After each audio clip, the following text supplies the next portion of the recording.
Welcome to the Sand Volleyball Intramural Captains Meeting. Please remember that your team must have the minimum number of players on the roster prior to the end of registration in order to be scheduled for the league. For 2v2, that would be 2 players, and for 4v4, that would be 4 players. As a captain, you have numerous responsibilities that contribute to everyone's enjoyment of the intramural program. The first and most important is that you understand all rules and policies and that you relay that information to your team members prior to competition. In the remainder of this video, we will review some of the basics of the program. However, should you have any questions or concerns, please email us at imsports@stolaf.edu. Remember that intramurals is a college-sponsored activity. Therefore, the administrative staff reserves the right to change any team name for any reason. Additionally, if a team name violates the college's code of conduct, the students involved may be charged by the dean's office. In most sports, during registration, you will have the option to set up time preferences for your team. When scheduling, we do our best to accommodate those preferences. However, it may not always be possible. If your team needs to make a schedule change, you must give at least 3 business days written notice for the reschedule to be considered. As with most things, the more notice you give, the better chance we will be able to accommodate. When games are canceled due to weather, we will look at the facility, time, and space available and do our best to make up those games. However, reschedules are never guaranteed. Your team's roster is an important responsibility for you as the team captain. For one thing, only players on the printed roster are eligible to play for your team in playoffs, so it is paramount that you get everybody added to the roster. Adding players to a roster is a 2-part process. First, you need to invite the players to the team on IM Leagues. Second, your teammates must accept the invitation by signing the electronic waiver. If a player is not on the roster, they can still sub or be added to the score sheet on site. However, they will need to present their student ID card to do so. Additionally, no team can have more than 2 club or varsity athletes in the same or a related sport. The rationale for this policy is to ensure that intramurals remains recreational in nature. If your team has questions or concerns about this policy, or would like an exception made, please email us. On game day, your team will have 5 minutes past the start time to get the minimum number of players checked into play. Once the 5 minutes have passed, the game will be called a forfeit and a loss for that team. For check-in, please remember that each player is required to initial next to their name. When a player initials, they are signing an agreement to some extent, so players should not be initialing for their teammates. As a captain, you may delegate your on-site duties to a teammate. These duties include the pre-game meeting with the officials, other communication with the intramural staff, and verifying the score at the end of each game. When checking into play, all players must present some form of ID. If the player is listed on the roster, the intramural staff will accept anything with their name and picture on it.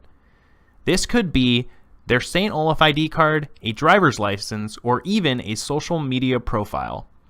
However, if the player is not listed on the roster, that player must present their St. Olaf ID. There will be no exceptions to this policy to ensure that all participants are affiliated with the college. In intramural sports, there's nothing worse than showing up for your weekly contest only to find out that the opposing team will not be able to play. For this reason, it is your responsibility as a captain to inform the intramural office if your team needs to forfeit. This should be done by 5 p.m. or 2 hours prior to the game time, whichever is earliest. Your team will still be credited with a loss, but it will not count as a forfeit. This is important for playoff qualification purposes. Sportsmanship is of utmost importance in intramural sports. It is vital that all players are respectful of other participants, spectators, staff, and the facilities. Only the captain should be discussing decisions or calls with the officials, and this must be done in a respectful manner. Remember that our officials are students just like you, and they will make mistakes. However, incorrect calls do not justify verbal abuse, harassment, or threats towards the intramural staff. Thus, that type of behavior will not be tolerated. At the end of each season, a playoff bracket will be offered to crown the season's champion. The amount of facility time will determine how many teams will make the playoffs. At the discretion of the intramural staff, teams who have forfeited or had discipline issues may be disqualified from the playoffs. Remember that teams cannot add players or utilize subs during playoffs. The intramural program will cancel outdoor games due to weather when field conditions are poor or safety is at a higher risk. For indoor sports, games will only be canceled if the weather causes the college or the facility to shut down for the time. When these issues occur, cancellation decisions will be made by 3 p.m. on the day of the game. Captains will be contacted via email or phone when time allows. If decisions are made last minute, the intramural staff may email all players directly. For questions and concerns regarding the program, our contact information is listed below. Email or phone is preferred for most issues. Should you need an in-person meeting, we suggest you email or call first to set up an appointment. Moving on to the sand volleyball playing rules. There are 2 types of sand volleyball leagues, 4-on-4 and 2-on-2. For 4-on-4, 3 players are needed to begin a game. For 2-on-2, the team must have 2 players at all times to play. Remember, you must have at least 4 or 2 players on the roster, respectively, before the registration deadline in order to be scheduled for the league. Matches are played to a best of 3 games, with the first 2 games being played to 25 points. The third game, if necessary, will only be played to 15 points, and each game must be won by 2. Contrary to USA volleyball rules, there are no restrictions for tips or set overs. These are both legal plays in intramural sand volleyball. For sand volleyball, contrary to indoor, there are no positions. Players can play in the same position for the entire game. However, the serving order must remain constant throughout the game. Additionally, no players are considered back row, so each player can attack or block at the net. The serve must be initiated from any point behind the end line and between the sidelines. If a player jump serves, they must leave the ground behind the end line and contact the ball before landing.